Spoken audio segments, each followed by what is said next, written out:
ప్రజలు కట్టే పన్నులతో జీతాలు తీసుకుంటున్నాం. వారికి సేవ చేయాల్సిన బాధ్యత అందరిపై ఉంది. రెవెన్యూ అధికారులతో ఎమ్మెల్యే భాష్యం ప్రవీణ్. రైతులు ఎక్కువగా ఉన్న నియోజకవర్గం పెదకూరపాడు. రైతులు వస్తే వెంటనే పనిచేయండి.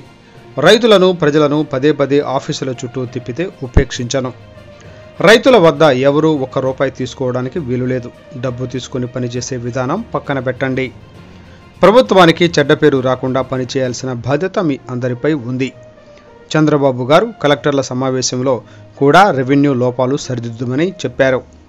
రెవెన్యూ లోపాలు ఉంటే గ్రామాల్లో గొడవలు జరుగుతూ ఉంటాయి. లోపాలు లేకుండా చూడండి. చెరువు పోరంబోకు భూమి ఎవరైనా ఆక్రమిస్తే ఉపేక్షించకండి. ప్రభుత్వ భూములు కాపాడాల్సిన బాధ్యత మీ మీద ఉంది. అధికారులు గ్రామాల్లో సమయం వెచ్చించండి. ప్రజల నుండి సర్వే గురించి ఎలాంటి అర్జీ వచ్చినా వెంటనే చేయండి. ఇప్పటిదాకా పెండింగ్ ఉన్న అర్జీల రికార్డు నాకు అందచేయండి. అధికారులు సిస్టమ్ ప్రకారం బాధ్యతగా పనిచేయాలి. నెలకోసారి రివ్యూ మీటింగ్ పెడతా. ఎవరైనా సమస్య మీద వస్తే రికార్డు వెరిఫై చేసి న్యాయబద్ధమైతేనే పని చేయండి. పంచాయతీరాజ్ గెస్ట్ హౌస్ నందు కోసూరు, అచ్చంపేట, బెల్లంకొండ మండలాల రెవెన్యూ అధికారులకు సమావేశం నిర్వహించి పలు అంశాలపై దిశానిర్దేశం చేసిన పెదకూరపాడు నియోజకవర్గ శాసనసభ్యులు భాష్యం ప్రవీణ్ గారు.